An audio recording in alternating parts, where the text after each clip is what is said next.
اعوذ باللہ من الشیطان الرجیم بسم اللہ الرحمن الرحیم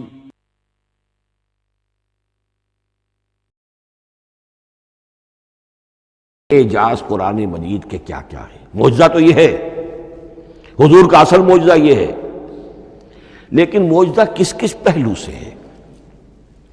یہ ایک ایسا موضوع ہے کہ جس پر پوری تصانیف لکھی گئی ہیں۔ وجوہ الاعجاز، وجوہ اعجاز القرآن، قرآن کے معجزہ ہونے کے کون کون سے پہلو ہیں۔ اس کا واقعہ یہ ہے کہ احسان ناممکن ہے، اور جیسے جیسے زمانہ آگے بڑھے گا اس کے اور پہلو واضح ہوتے جائیں گے۔ سنوریہم آیاتنا فی الآفاق وفی انفسہم حتی یتبین لہم انہ الحق۔ لیکن یہ کہ کس کس پہلو سے یہ معجزہ ہے، چند موٹی موٹی باتیں ضرور سمجھ لیجئے۔ لغت، ادب، فصاحت، بلاغت، عذوبت، مٹھاس، اس کے اعتبار سے قرآن معجزہ ہے۔ لیکن اس اعتبار سے قرآن معجزہ ہے یا تو تھا اپنے زمانے کے عربوں کے لیے، غیر عرب کے لیے تو نہیں تھا۔ غیر عرب جو ہے قرآن مجید کی جو بھی فصاحت و بلاغت ہے، اس کا جو لٹریری بیوٹی ہے، اس کو تو وہ اپریشیٹ نہیں کر سکتا تھا۔ یہ حصہ جو ہے یا تو عربوں کے لیے تھا اس وقت دائمی، یا آج بھی عرب کچھ نہ کچھ، بہرحال عربی ان کی زبان ہے، وہ پڑھتے ہیں، جیسا کہ میں نے عرض کیا تھا، چاہے عیسائی ہوں اور چاہے یہودی ہوں، وہ بھی اپنے ہاں لٹریچر کی، عربی لٹریچر کی ہائیسٹ کتاب کی حیثیت سے قرآن مجید پڑھانے پر مجبور ہے۔ ایک پہلو اس کا یہ ہے، اور اسی کے حوالے سے نوٹ کیجئے حضرت لبید رضی اللہ تعالی عنہ، یہ سبع معلقہ کے شعراء میں سے تھے آخری۔ عربوں میں چونکہ اس کا بڑا چرچا تھا شاعری کا، تو ان کا جو سالانہ جشن ایک ہوتا تھا، اس میں وہ بہت بڑے بڑے شعراء سب جمع ہوتے تھے، اپنے اپنے قصیدے پڑھتے تھے، اور جس کا قصیدہ سمجھا جاتا تھا کہ سب سے اعلیٰ ہے، سب سے بلند ہے، سب سے عمدہ ہے، اب اسے اس سال کے لیے وہ گویا کہ ملک الشعراء اس کو مانا جاتا تھا کہ یہ شاعروں کا بادشاہ ہے، اور تمام شاعر اسے سجدہ کرتے تھے بالفعل، اور اس کے قصیدے کو کعبے کی دیوار کے ساتھ ٹانگ دیا جاتا تھا، معلق کر دیا جاتا تھا۔ ایسے 7 قصیدے ہیں جن کے مجموعے کا نام ہے سبع معلقہ۔ اس سبع معلقہ جو ہے 7 جو سلسلے ہیں، ان میں آخری حضرت لبید کا ہے۔ وہ ایمان لے آئے، ایمان لانے کے بعد انہوں نے شعر کہنا چھوڑ دیا۔ اس پر حضرت عمر نے ایک دفعہ ان سے کہا کہ لبید اب آپ شعر نہیں کہتے۔ ان کا جواب تھا ابعد القرآن، کیا قرآن کے بعد بھی کسی کے لیے کوئی موقع ہے کہ وہ کچھ کہنے کی کوشش کرے؟ فصاحت اور بلاغت کی تو معراج قرآن مجید ہے، وہ آ چکی ہے۔ تو جہاں تک اہل عرب کے لیے اس کا معجزہ ہونا خاص طور پر اس دور میں، اور اب بھی کسی درجے میں، اس میں تو اہمیت ہے اس کی ادبیت، اس کی فصاحت، اس کی بلاغت، اس کی عذوبت۔ دائمی اور ابدی یہ کس اعتبار سے معجزہ ہے؟ عہد حاضر میں اور غیر عرب لوگوں کے لیے۔ نمبر 1، سائنسی حقائق کا انکشاف۔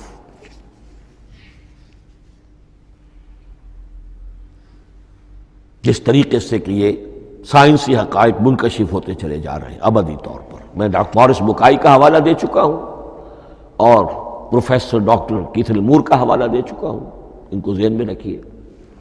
سنوریہم آیاتنا فی الآفاق وفی انفسہم حتی یتبین لہم انہ الحق۔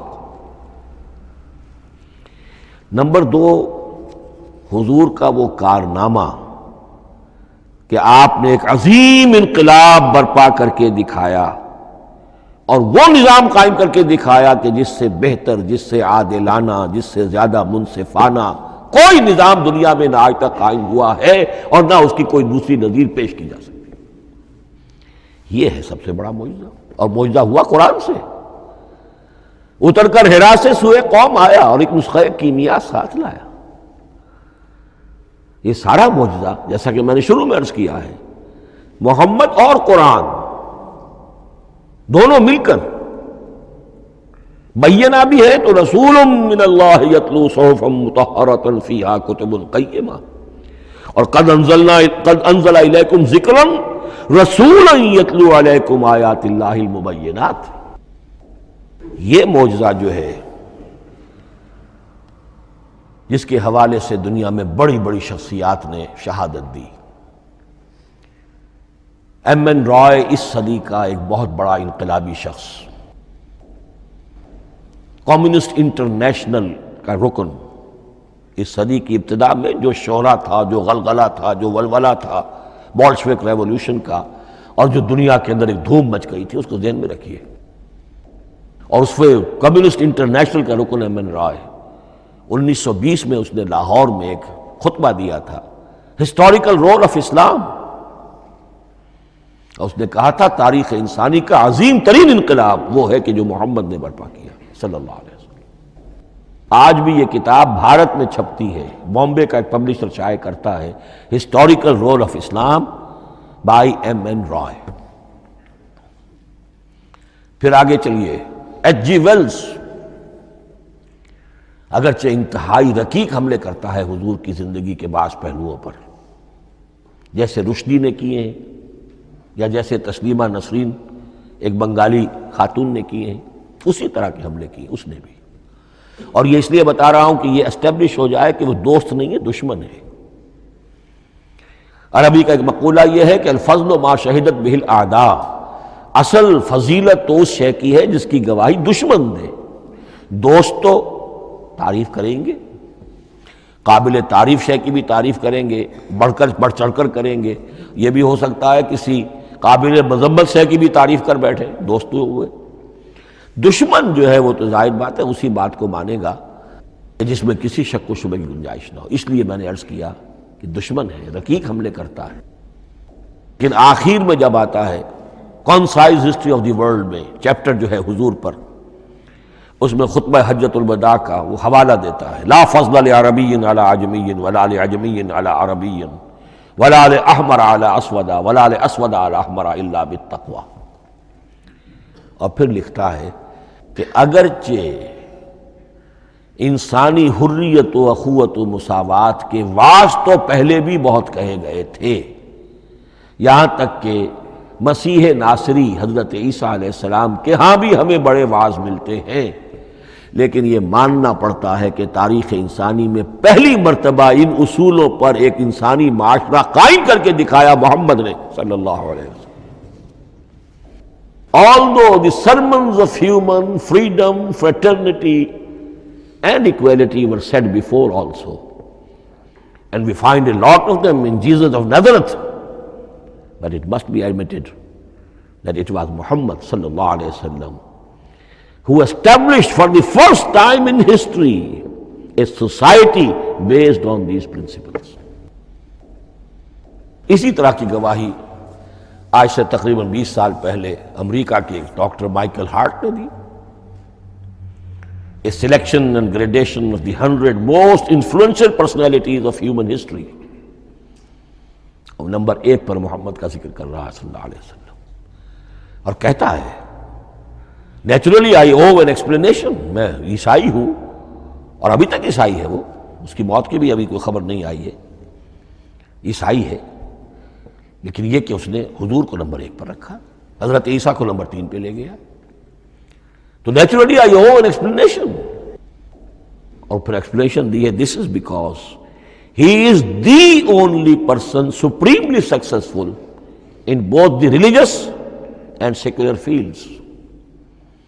یہ دونوں میدان جو ہے مذہب اور روحانیت، اور دوسری طرف سیاست اور حکومت اور ریاست، ان دونوں میدانوں میں بیک وقت انتہائی کامیاب انسان صرف ایک ہے، اور وہ محمد ہے صلی اللہ علیہ وسلم۔ یا تو آدمی اس میں اونچا ہوتا ہے، روحانیت میں ہے، دین میں ہے، اخلاق میں ہے، تو سیاست اور ریاست میں زیرو ہوگا، یا کوئی بہت بڑا بادشاہ ہے، بڑا حکمران ہے، بڑا فاتح ہے، سکندر اعظم ہے، تو وہ اخلاقیات میں اور روحانیات میں زیرو نہیں، مائنس ہوگا۔ یہ معاملہ کہ دونوں میں، this is because he is the only person supremely successful in both the religious and the secular fields. لیکن یہ بات نوٹ کر لیجئے کہ جو تازہ ایڈیشن ہے اس کتاب کا، اس میں سے یہ پیسج نکال دیا ہے نئے جو ایڈیٹرز ہیں انہوں نے۔ اس کے لیے آپ کو کسی پرانے ایڈیشن سے رجوع کرنا پڑے گا، concise history of the world, اور وہ لائبریریوں میں مل جائے گا۔ علامہ اقبال نے اس بات کو یوں بیان کیا ہے: ہر کجا بینی جہان رنگ و بو، کہ از خاکش بروید آرزو، یاد نور مصطفیٰ اورا بہاس، یا ہنود اندر تلاش مصطفیٰ است۔ اس دنیا میں تمدن کے اعتبار سے، اخلاق کے اعتبار سے، معاشرت کے اعتبار سے کہیں کوئی خوبی اگر تمہیں نظر آتی ہے، کوئی رمق نور کی، خوبی کی، بھلائی کی، رنگ و بو، جان لو کہ یا تو وہ نور محمدی سے مستعار لی گئی ہے، اور یا ابھی تک انسان ابھی محمد کی تلاش میں ہے، ادھر جا رہا ہے، قافلہ ادھر جا رہا ہے، نوع انسانی کا چاروں ناچار ادھر جا رہا ہے۔ سوشل ایوولوشن کا پروسیس انسان کو افراط و تفریط کے دھکوں کے باوجود تدریجاً لے کر جا رہا ہے بحیثیت مجموعی پوری مین کائنڈ کو اسی بات کی طرف کہ جس کی طرف دعوت دی تھی محمد رسول اللہ صلی اللہ علیہ وسلم۔ ہر کجا بینی جہان رنگ و بو، کہ از خاکش بروید آرزو، یا ز نور مصطفیٰ اورا بہاست، یا ہنود اندر تلاش مصطفیٰ است۔